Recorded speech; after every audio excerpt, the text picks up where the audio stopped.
Tense అంటే time. మనకు ఇంగ్లీష్లో మాట్లాడుకునే భాషని 3 రకాల టైమ్స్లో మనము చెప్పడం జరుగుతుంది. తెలుగులో కూడా ఈ విధంగా 3 రకాలుగా చెప్పడం జరుగుతుంది. ఎగైన్ ఈ 3 కైండ్స్ మళ్ళీ 4 కైండ్స్గా విభజించడం జరిగింది.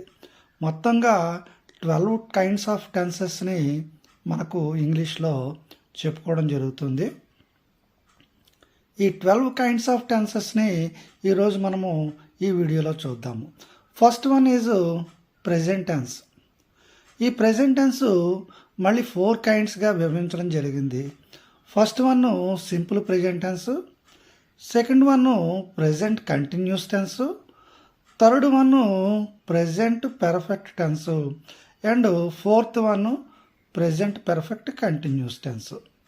ఈ విధంగా ప్రెజెంట్ టెన్స్ 4 కైండ్స్గా విభజించడం జరిగింది. ఎగైన్ మనము పాస్ట్ టెన్స్ గురించి చూద్దాము. In the same way past tense again divided into 4 kinds. అంటే పాస్ట్ టెన్స్ మళ్ళీ 4 రకాలుగా ప్రెజెంట్ టెన్స్లో లాగే విభజించడం జరిగింది. First one simple past tense, second one past continuous tense, third one past perfect tense, ఇకపోతే fourth one past perfect continuous tense.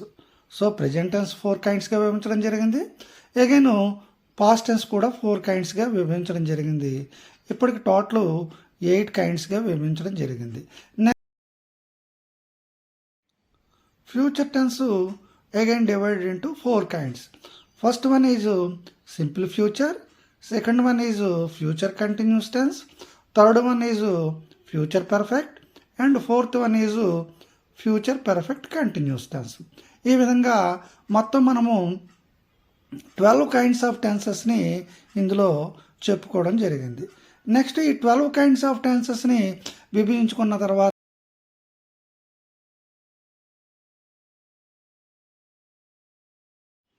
So ఈరోజు simple present tense యొక్క స్ట్రక్చర్ ఏమిటో చూద్దాము.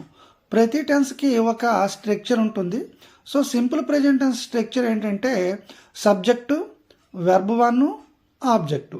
Subject means the doer of the action, అంటే ఆ పని చేసిన వాడి పేరు మనం ఇక్కడ రాయవలసి ఉంటుంది. నెక్స్ట్ వెర్బ్ 1, ప్రతి వెర్బ్కి 3 ఫార్మ్స్ ఉంటాయి. ఇక్కడ ఫస్ట్ వన్ మనము present tense verb, second one past tense, third one past participle. ఈ 3 వెర్బుల్లో వెర్బ్ 1ను ఉపయోగిస్తాము. Next object. Object means the influencer of the verb, అంటే వెర్బ్ యొక్క ప్రభావము దేనిపై పడుతుందో దాన్ని మనము ఆబ్జెక్ట్గా చెప్పడం జరుగుతుంది. ఇక్కడ కొన్ని ఎగ్జాంపుల్స్ తీసుకున్నాము. డూయర్ ఆఫ్ ద యాక్షన్ ఇక్కడ ఐ లైక్ స్వీట్స్, నాకు స్వీట్స్ అంటే ఇష్టము. ఐ అనేది subject, like verb 1, sweets object. మరొక ఎగ్జాంపుల్ తీసుకుందాము. షీ ప్లేస్ చెస్, షీ అనేది subject, place verb, chess object. Another example, they read books, they is the subject, read is the verb, books is the object. We ask questions, we is the subject, ask is the verb, questions is the object. He makes noise, he is the subject, makes verb 1, noise object. ఇక్కడ ప్రతి టెన్స్లోనే ప్రతి సెంటెన్స్లోనూ మనము verb 1ను మాత్రమే use చేయడం జరిగింది.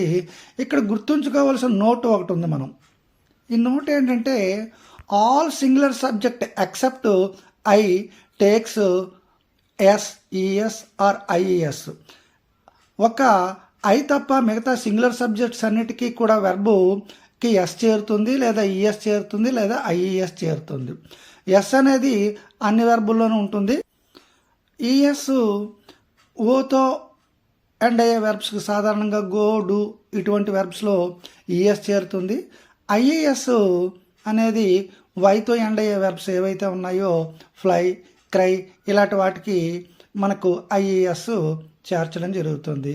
మిగిలిన వెర్బులన్నీ కూడా as it ఈజ్గా verb 1నే use చేయడం జరుగుతుంది. ఈ విధంగా సింపుల్ ప్రెజెంట్ టెన్స్లో వెర్బ్కి ఎస్ యాడ్ అవుతుంది అన్నమాట. ఇది సింపుల్ ప్రెజెంట్ టెన్స్లో మనము కొన్ని ఎగ్జాంపుల్స్ తీసుకున్నాము.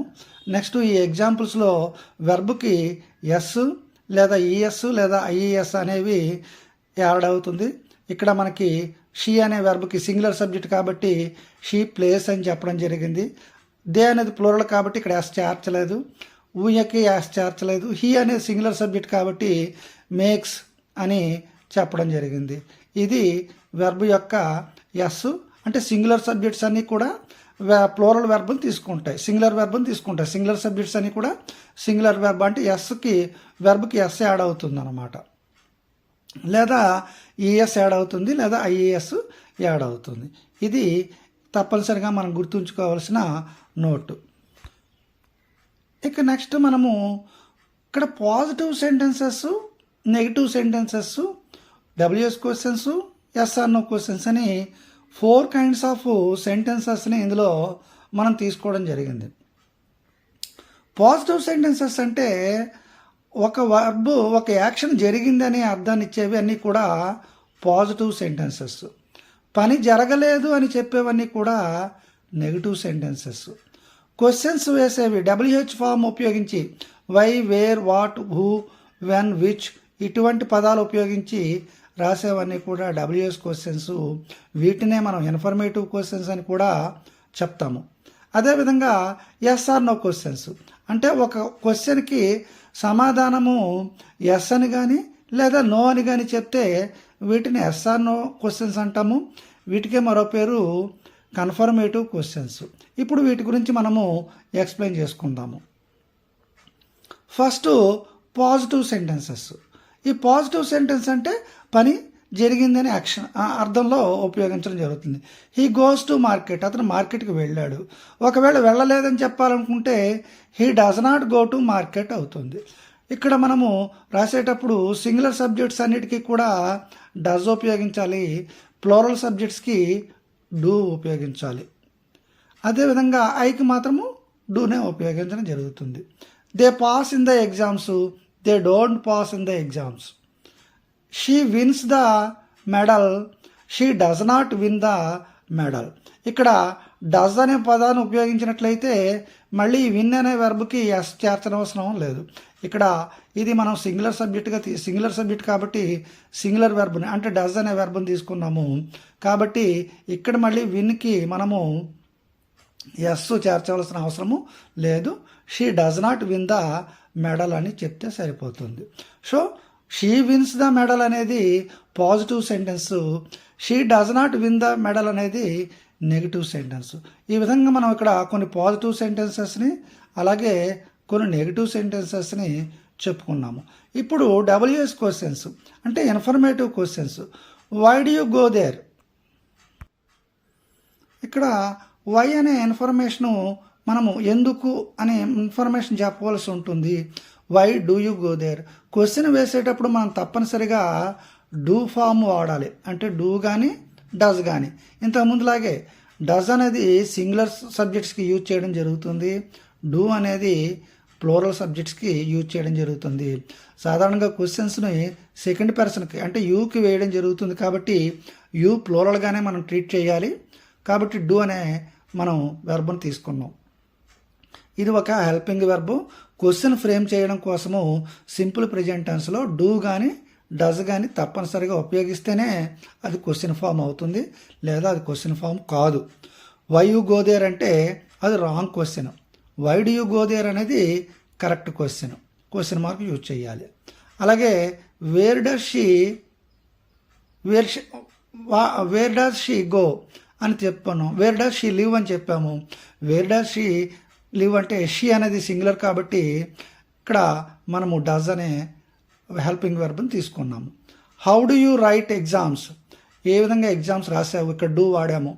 యూ అనేది ప్లూరల్గానే ట్రీట్ చేయాలి కాబట్టి డూ అనే హెల్పింగ్ వెర్బ్ని తీసుకున్నాము.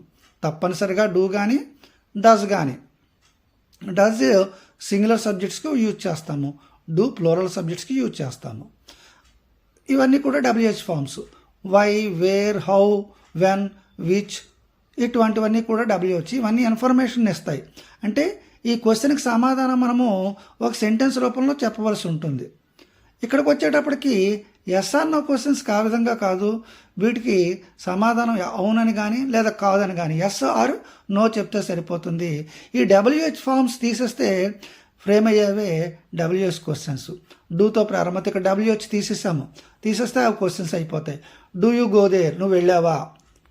Does she read the book, ఆమె పుస్తకం చదివిందా? Do you attend the exams, do you attend for exams. ఈ విధంగా మనము WS క్వశ్చన్స్ని ఫ్రేమ్స్, ఎస్ఆర్ నో క్వశ్చన్స్ని ఫ్రేమ్ చేయొచ్చు.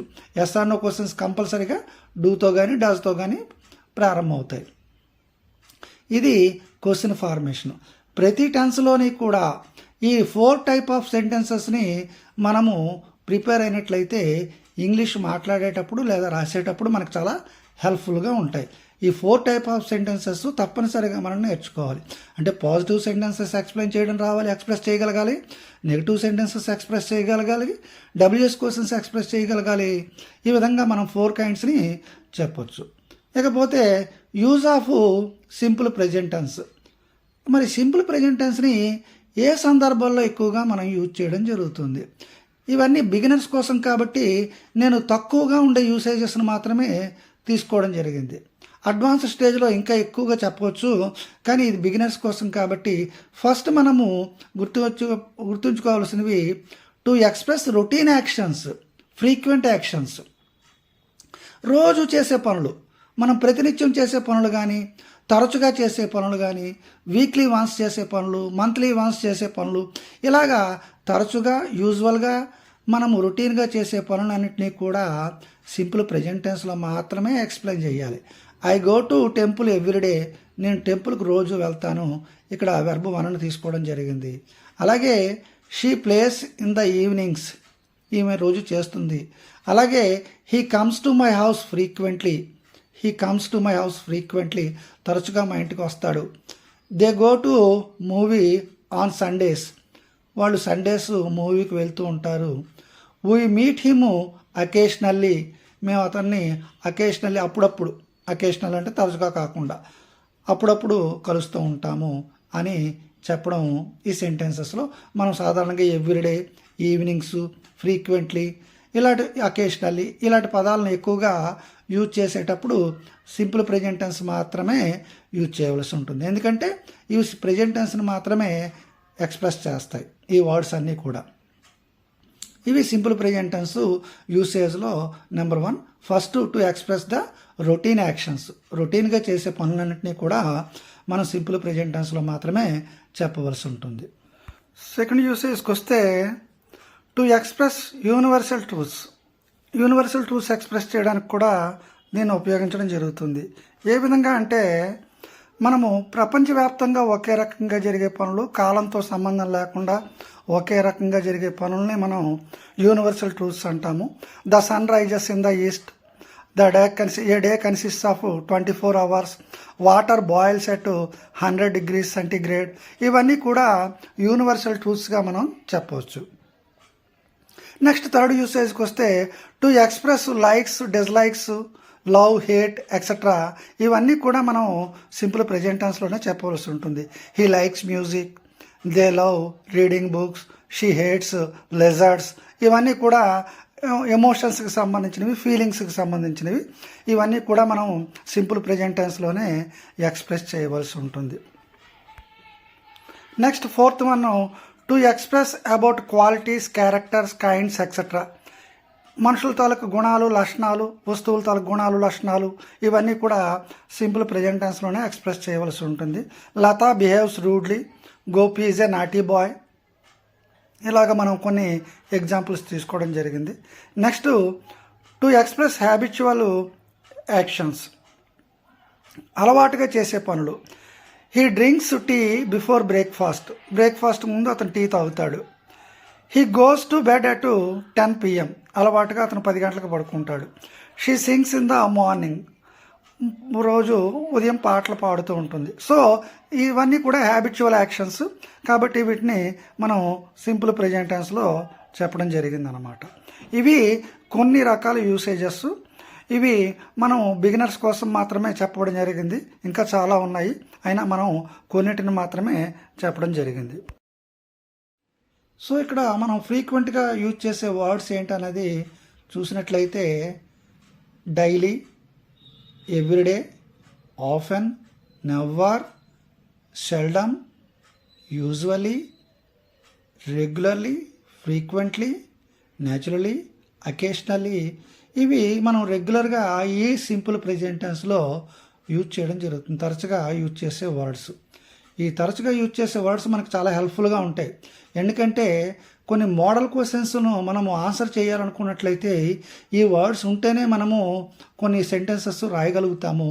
ఈ వర్డ్స్ ఏవి లేకుండా మనకు సెంటెన్సెస్ ఎగ్జామినేషన్లో మనకి ఇచ్చినట్లయితే మనము రాయడానికి ఇబ్బంది పడవలసి ఉంటుంది. ఈ వర్డ్స్ ఫ్రీక్వెంట్గా మనకు ఎక్కువగా యూజ్ చేయడం జరుగుతుంది. ప్రతిరోజు, అలాగే every Sunday, every Monday, every Saturday, every evening, every morning, ఇవన్నీ కూడా. అలాగే ఆఫెన్ తరచుగా, నెవర్ ఎప్పుడు చేయని పని, సెల్డమ్ ఎప్పుడో ఒకసారి చేసే పని, యూజువల్లీ రెగ్యులర్గా చేసే పని.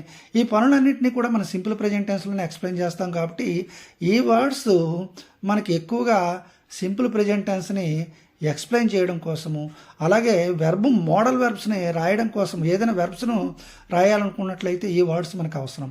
ఇప్పుడు కొన్ని మోడల్ క్వశ్చన్స్ని చూద్దాము.